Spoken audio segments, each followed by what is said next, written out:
Gold. It's kind of a big deal. It is necessary to make golden apples, and golden apples are necessary for me to be able to regenerate health when I lose it. Since I am playing hardcore with no health regen, I've got to get a good source of gold to make golden apples. The best way I know to do that is to make a farm. Unfortunately, I don't have all the tools I need, the main one being a pick enchanted with silk touch. I found a chest with a book in it a while back, but I was being chased by mobs, so I ended up leaving it behind with the plan to come back for it. I've forgotten where it is. So I spent 20 minutes running around looking for the chest, but to no avail. I'm just gonna have to hope that I get lucky with silk touch from an enchantment table. Speaking of which, I can make the table, but I have nowhere near enough books to complete the setup. I'm going to need to go out, and being at half health, this could be bad. Before I headed out, I grabbed some sugarcane and planted it along the shore near my base. Then I ran off through the nearby desert and found another village. I stole their hay and a bed, but decided they probably didn't have anything else I needed, and I just moved on out. I grabbed extra sugarcane as I went, but when I got to the place where I expected cows to be, I was wrong. So I built a boat and began sailing away, hoping to find a good source of leather nearby. On the way, I saw a sunken ship and I decided to loot it to see if there was anything good. The first chest I opened was great, lots of iron, some lapis, and even some emeralds. But I didn't get out of there quick enough and began to drown. Half a Heart is a terrifying place to be. So I made it to a jungle and grabbed some bamboo. Still at half a heart and trying to make a plan of what I needed to do. That is when I turned around and saw it. Another portal underwater with gold blocks. Not just one, but two. That was perfect. But it was underwater, which was only a problem until someone in chat reminded me about using doors to breathe underwater. We grabbed our 2 gold blocks and we headed back to shore, took a quick nap, and crafted up 2 golden apples. The anxiety subsided a touch. So I made the brave, or perhaps incredibly stupid decision, to run through the jungle. I hoped to find either cows or gold here, but only found things like azalea trees and hallucinations. Also, can I just say that waterlogging leaves is the worst thing to happen to Minecraft? I mean, it's nice for building, but it ruined my water bucket MLG.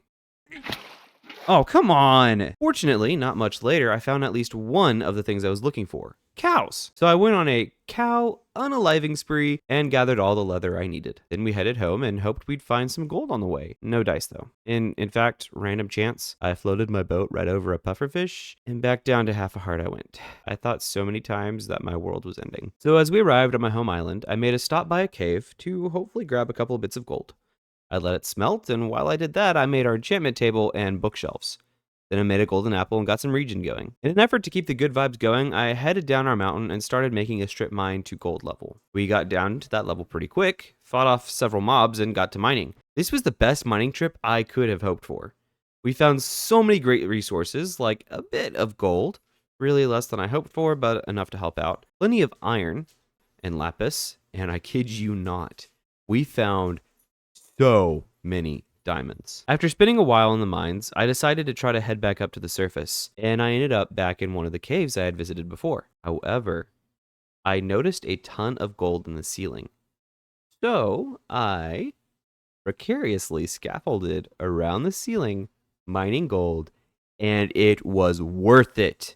I ended up getting a bunch of gold, which will be great for future apples. Then I noticed it was nighttime and I hid out in a little safety area I had previously created until the sun came up. Then I headed back home, started smelting up the gold I had collected, and began setting up an enchantment area.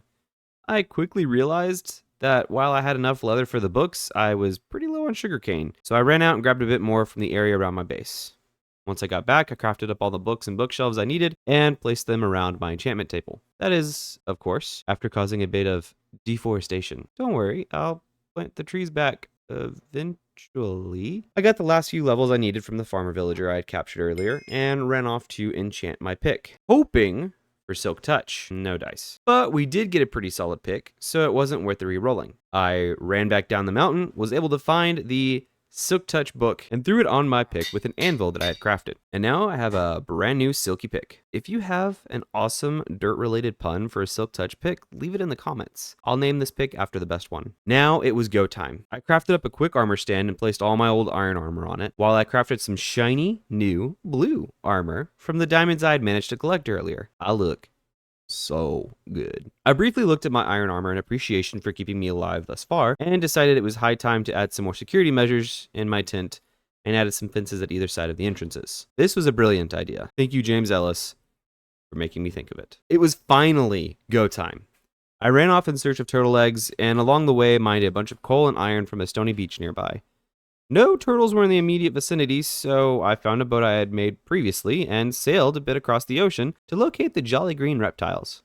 I mean, look at them. Aren't they just adorable? Okay, maybe not so adorable in Minecraft. Once I found some, they weren't very cooperative and never made as many eggs as I wanted in one go. Well, after a while, I managed to make off with 2 turtle eggs and had to get the rest of my materials ready for the gold farm. Before I got too far, I decided to go ahead and make a portal to the nether and see where we were and what we'd need to do next. It was an interesting spawn. Sheltered and quiet, which was nice, but it's the nether. It was also very unnerving and not the biome I needed to be in. So I went back to the overworld to gather a few more materials to get things ready. I went back down into the caves and mines to grab all the obsidian I needed, and it was a mob fest down there. I was first ambushed by a ragtag group of skeletons that somehow managed to hit me through my shield, and then as I was mining obsidian, zombies kept coming out of nowhere. While down there, I managed to find a bit more gold, which was amazing. Then I hit the beach to get sand because somehow I needed an insane amount of glass for this build, and then I ran around my base crafting any remaining items needed for the farm. Again, with a little more deforestation. It's all being used very intentionally, guys.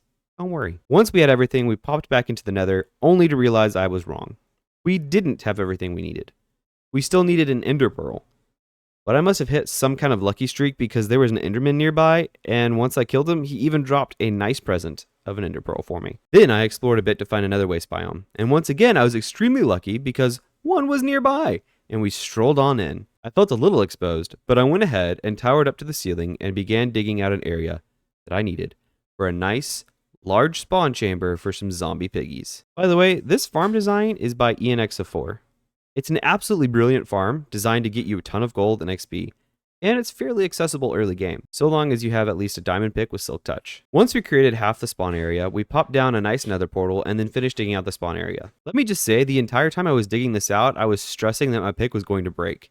It got down to its last legs and I was so worried. On top of that, we had a couple of close calls with mobs as they crossed in front of me while I was trying to break blocks. I was really very close to losing this world. Next was the most scary part of the whole thing. At least, at that point, that's what I thought. I had to locate a bedrock block at Y127 and then ladder up to it and try to pop through with an ender pearl. If I didn't do this exactly right, I was going to be suffocating and lose the world. But fortunately, we made it. So we towered up really high into the... Can you call this a sky? And built our unaliving platform and entry portals. One for me to come through and one for them to meet their end through. Everything was fairly straightforward at this point, but what I didn't think about was the fact that I had not slept in several days, and while I was working on the transfer portals in the overworld, I was attacked by phantoms and knocked off my absurdly high platform. Yet again, I was incredibly fortunate and fell into the ocean, so no damage was taken. I just had to use some extra blocks, which was a bit frustrating. I finished up the farm and it worked flawlessly. The only issue was the fact that my entry portal was under the ocean in a cave with no easy way out. Yay. Oh, and the thing with my pick I mentioned earlier, yeah, it's even worse now. It's just a few blocks from breaking. I spent a bit of time building an area to be safe in, and I did a bit of thinking. I decided to go ahead and mine my way out and hope for the best. And after all, if I needed a new silk touch pick, it was going to be fairly easy to get now that the farm was built. But I didn't have any issues, and I managed to get back home and enchanted a new diamond pick and got fortune 3 on my first go. So I mined up my extra diamond ore blocks and made every tool I needed except for the hoe. Then I gathered up my enchantment area and headed back to the gold farm with some extra blocks. I quickly set up an enchanting area in the gold farm and got to work, farming gold and XP, enchanting and re-enchanting armor bits and tools, and then I was done. I headed back home and trimmed up my armor with some trims I had found, and now I'm styling with a beautiful stack of golden apples. Thanks so much for watching. I hope that you enjoyed this video, and if you did, please make sure to twist that like button and subscribe if you're brand new. Bye!